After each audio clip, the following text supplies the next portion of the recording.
চলতি মাসের ২৩ দিনেই এডিস মশার কামড়ে ৫০ জনের মৃত্যু হয়েছে, যা গেল মাসের দ্বিগুণ।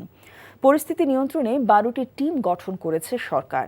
স্থানীয় সরকার, পল্লী উন্নয়ন ও সমবায় উপদেষ্টা এএফ হাসান আরিফ জানান, সবাই নিজ উদ্যোগী হয়ে এগিয়ে আসলেই ডেঙ্গু প্রতিরোধ সম্ভব। মেজবাহ হাসানের রিপোর্ট।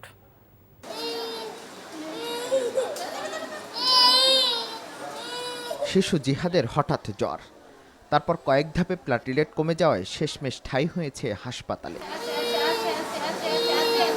গেল কয়েকদিনে অবস্থার উন্নতি হলেও খাওয়ানোই যেন দায়। কয়েকদিন পরে আবার কমে গেছে, 2,50,000 হয়ে গেছে। এরপর হঠাৎ করে 4-5 দিন আগে আপনার কমে গেছে 43,000, খালি 43,000। খাওয়া দাওয়া তো এমনি করে না, একটু জোর করে রুচি কম, ডাবের পানি, স্যালাইন এগুলা খাওয়াচ্ছি। স্বাস্থ্য অধিদপ্তরের তথ্য বলছে, গেল কয়েক মাসের তুলনায় এ মাসেই আক্রান্ত ও মৃত্যু হয়েছে দ্বিগুণ। চলতি বছরে এখন পর্যন্ত ডেঙ্গু নিয়ে হাসপাতালে ভর্তি হওয়া রোগীর মধ্যে ৬২.৬% পুরুষ ও ৩৭.৪% নারী, যার মধ্যে আবার 19%ই শিশু। কাশি ছিল, সর্দি ছিল না, বুকে ব্যথা আর হলো গিয়া গা চাপায় কামড়ায়। এখন সবই সুস্থ বোধ করছে। 15,000 ছিল কালকে, আজকে যদি ধরেন 10,000-এর দিকে চলে যায় তাহলে ব্লাড দেওয়া লাগবে। আর যদি 10,000 থেকে মানে ওই 15,000 থেকে 1 পয়েন্টও বাড়ে তাহলে আর ব্লাড দেওয়া লাগবে না। ডেঙ্গুর ঝুঁকি এড়াতে নিকটস্থ স্বাস্থ্যকেন্দ্রের সেবা নেওয়ার কথা জানান ডিএনসিসি হাসপাতালের এই পরিচালক।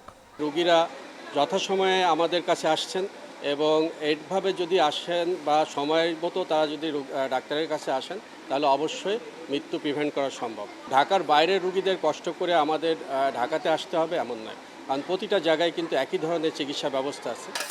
এই ভয়াবহ পরিস্থিতি এড়াতে রাজধানীর আরমানিটোলায় সমন্বিত মশক নিয়ন্ত্রণ কার্যক্রম পরিদর্শন করেন স্থানীয় সরকার উপদেষ্টা এএফ হাসান আরিফ। বলেন, লোক দেখানো কাজ করে ডেঙ্গু প্রতিরোধ করা সম্ভব নয়। পাড়ায় পাড়ায়, মহল্লায় মহল্লায় যদি আপনারা প্রথমেই কাউন্সিলরকে ধরেন যে আপনার এলাকায় অপরিচ্ছন্ন কেন, তাহলে কাউন্সিলরও তৎপর হবে এবং দেখা যাবে যে ধাপে ধাপে ক্লিনার যিনি তাকেও মাঠে পাওয়া যাবে। যেমন আজকে দেখলাম ঝাড়ুর ধরন দেখেই বোঝা যাচ্ছে যে এটা একটু আগে ঝাড়ু দেওয়া হয়েছে। তো তাহলে ওই 1 বছর পরে মন্ত্রী সাহেব আসবেন, সেই দিন কেন সাজগোজ, সারা বছর কেন আমরা সাজগোজ পরিষ্কার পরিচ্ছন্ন থাকতে পারি না? এই কালচারটা দূর করতে হবে। পরিচ্ছন্নতার জন্য জনপ্রতিনিধিদের নিজ উদ্যোগী হয়ে কাজ করার আহ্বান জানান তিনি। Mezbah Hasan, NTV news, Dhaka.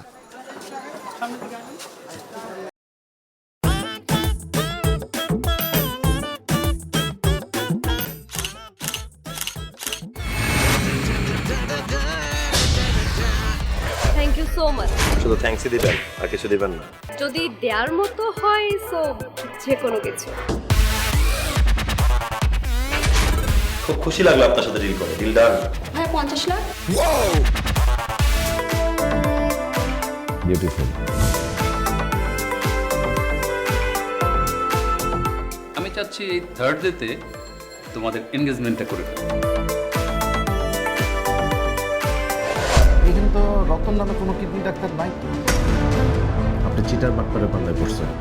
আল্লাহ রে, আমি কি করব রে, আল্লাহ রে, আল্লাহ।